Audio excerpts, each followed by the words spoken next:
How y'all doing? So in today's video, we're going to be going over how to build a very easy automated invoice system using N8N. So I got this video idea from Nick Seriov. He made a similar build in N8N. So I went ahead and I copied it over into N8N. It's not the same exact build, it's a little different, but yeah. So let's get into it. So basically how it starts off is it'll grab any invoice data you have from your, Airtable, Google Sheet, Stripe.com, whatever. You can replace this with a whole bunch of stuff for you, but I'll get into that in a second. From there, it'll pretty much put the date into a numerical number instead of having it as something like 5-28-25. It'll put it into a numerical number, which is important because later on we're going to get the difference between that, and then we'll route it out saying if it's overdue, if the status is overdue, we'll send it to the email sequence. If it's not, leave it alone. So going a little bit more in depth into that. Oh, and then there it'll send the email based off of if it's 7 days overdue, 14, 21, 28, and so on and so forth. You can change that out however you want to, but diving a little bit into it. Let's see, I made a fake, here we go, fake invoice data. Pretty simple.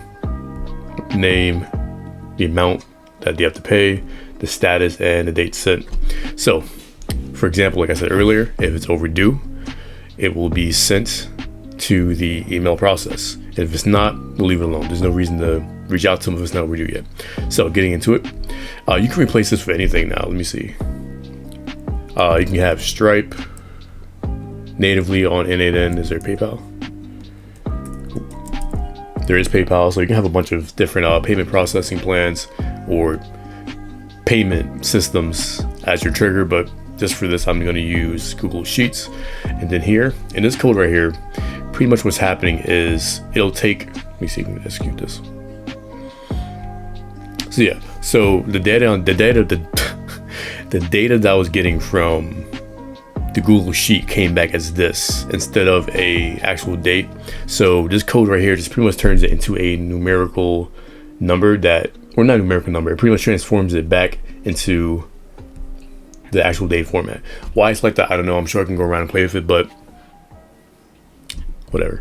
So, and then over here, it'll get the difference between today's date and the date here that the invoice was sent. So if the difference is, let's just test this out. So in the first item is a 9-day difference, meaning the invoice is now 9 days overdue. So, or no, I guess it would be 2 days overdue from, so the logic behind this is that if it's over 7 days, aka if it's been a week since the invoice was sent, it's overdue. Then we're going to send the message out. So in this case, it's 2 days overdue. Therefore, if we go over here and we look at this, so the status, if it's overdue, we'll send it over to the next node. If it's not, it'll end up here. Let's go ahead and run. So as we can see, 14 items were overdue. So now if we go over here and we test this out, okay. So I'll probably have to rename them, but if it's 7 days overdue or 1 week overdue, it'll go here. If it's 14 days, 21 days, and anything over 21, or I guess you can say 28 and over, it'll go here. So for example, let's say, open this up. Yeah, so here we go. It was 7 days overdue. So hi Morgan Miller, hope you're well. I noticed your invoice for $989 is now a week old. And boom, so there you go.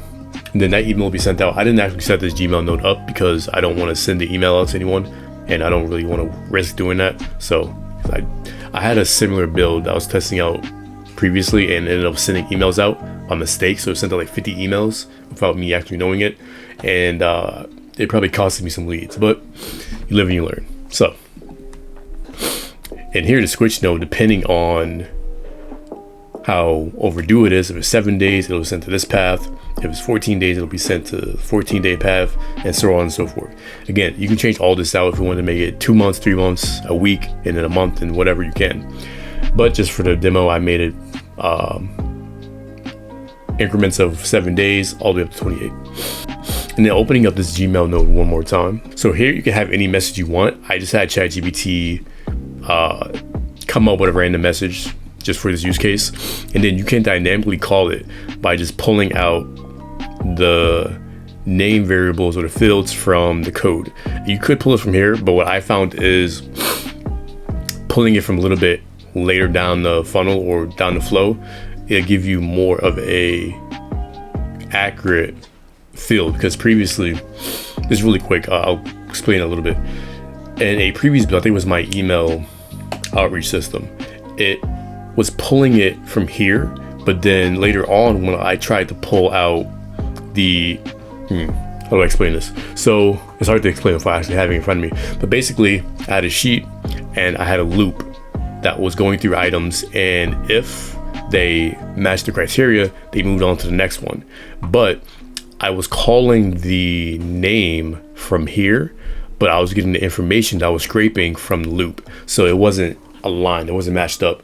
I was getting the name from row 1 in the sheet, and then I was getting the information from later on down the sheet. I've been sitting here all day, my mind's a little foggy. But so yeah, I was getting the name from row 1, but information from a lead that was in row like 7 or 8.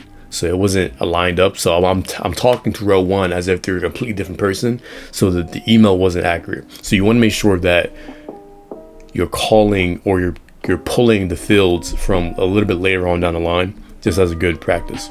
But again, every build is different depending on what you're doing. That's just the nugget of knowledge that I want to pass on. So that's pretty much the whole video. I mean, it's not too complex. Again, here's pretty much the code. You can have ChatGPT copy it up for you.